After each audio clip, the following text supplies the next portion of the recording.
Welcome back to the program, everybody. I'm Rick Amato. One of the loudest and most vocal supporters of stricter gun control laws in America have been those in Hollywood who are on the left. But that doesn't stop many of those very same actors, actresses, and filmmakers from participating in and glorifying blood-soaked violent movies.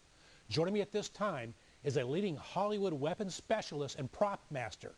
He has trained some of the biggest names in the industry on firearms mechanics and safety. I'd like to welcome Bill Davis of the Tactical Edge Group to the Rick Amato Show. Bill, I'm always amazed at the level of hypocrisy by some in Hollywood. They don't believe that violent movies are a dangerous influence on society, but they do believe that guns are. Yet they will play violent roles using guns in movies. Django Unchained, one such example.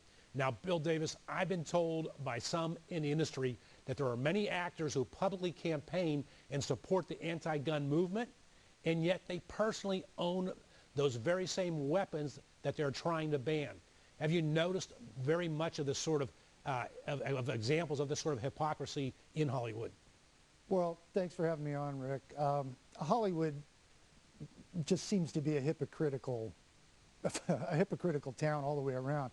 But as far as firearms are concerned, those that are most vocal against possessing firearms or having legal ownership of them just happen to be the people that own firearms themselves. So you have seen that these vocal critics against firearms are actually gun owners. Oh, yes. Are you able to give us some names?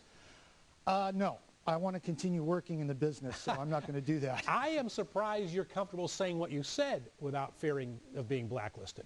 Well, I've taken to Facebook and Twitter with my opinions, so it's no secret how I feel politically or about firearms. So it's just that I tell people when I'm on a set, I don't talk about two things. I don't talk about politics or religion. So one final question on that whole topic. Do you see, while you're on a set, do some of these actors who are being hypocritical, do they appear uncomfortable, embarrassed in any way, or not? Not to me. It's all about the money. It's all about the industry. It's the movie industry, the entertainment industry. It's all about making more money. And virtually 90% of all the films and TV work that you'll see that's being done around the world features at least one firearm in it. So it is hypocritical to say, I don't like guns, but then turn around and say, okay, give me my gun so I can go out and be an action hero and blow a bunch of people away. What about violence? Do you feel that movies influence, violent movies influence more violence in society? Well, you know, I was a police officer for 21 years, Wow. And I retired as a detective. And in that time, I met a lot of people, a lot of juveniles especially, who were arrested for crimes and crimes of violence, and not one of them told me that they picked their lifestyle up from a video game or from watching a movie or a television show.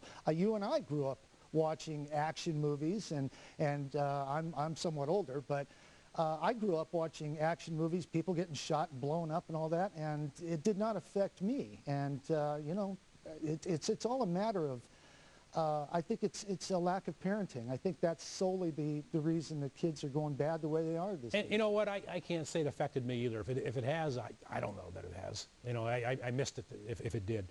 Let's shift gears for a moment. You have a new book out called In Distress, a field guide to resisting oppression during martial law. Tell us about the book. First of all, do you really feel that our nation is at risk to becoming under martial law? Oh, absolutely. As a matter of fact, yesterday I was informed by several news organizations that our illustrious leader, President Obama, wants to have the ultimate authority to use armed drones against American civilians on U.S. soil. Yeah, that's true. That's true. Now, that's a first step towards the deprivation of civil rights. And when that happens, people will automatically resist. Well, let me play advocate for a moment. Sure. What if the president came out and said, well, look, you know, what this really is, we're going after the bad guys, the worst of the worst. The common everyday citizen really doesn't need to be worrying about this sort of thing whatsoever. Well, how would you respond to that as it relates to the bigger topic of what you just suggested? Well, what if there's a bad guy going down the street, he's driving down the 405 freeway, and they decide that he needs to be taken out? Would you want to be in a vehicle next to that guy when a Hawkeye missile hits it? I wouldn't want to be. Would not. You're absolutely correct.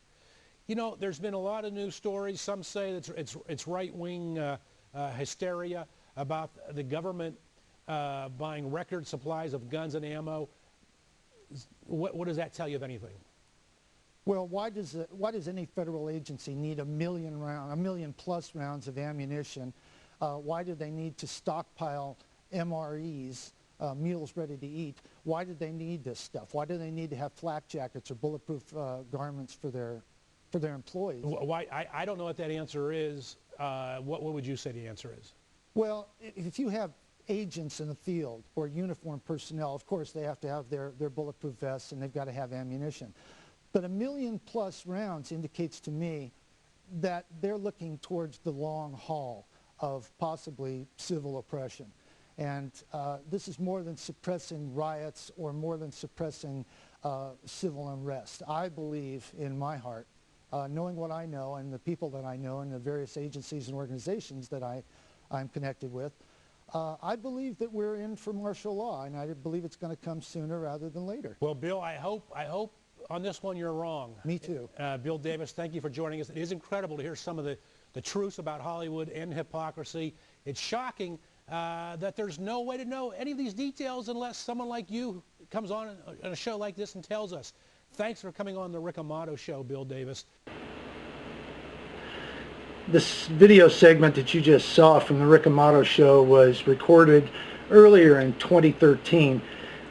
As of now, I was quoted in the video as saying DHS had stockpiled about 1 million rounds. Actually, the figure is closer to 2 billion rounds now. I don't really see why any federal or police agency anywhere would need that quantity of ammunition unless it's to suppress a population. To give you an example of how much ammo that is, all of the U.S. forces did not fire that much ammunition, nowhere near that much ammunition, in Iraq and Afghanistan combined. And that's over a 10 or 12-year period. That's a lot of ammo, and there's no reason for it. Now, DHS says it's for training purposes, but to give you an idea of how much ammo that is for training purposes, they'll have enough ammo now to train every one of their people for 40 years, and that includes people who have not been born yet who will be joining their agency. Now, that's too much. We don't need that much. Plus, you combine all the other stuff that they're involved in, and it's a shady deal. Anyway, I'm just correcting what I said in the Rick Amato video. Secondary would be the Hollywood hypocrisy on guns. It is alive and well, and I have a personal problem with any field of endeavor that is top-heavy, that is to say the management, the producers in this case, who have a particular political agenda or belief that they're trying to get across via any medium, whether it's movies, television, videos, whatever it may be. I have a problem with that. I think it's being forced down our throats, and I frankly don't like it.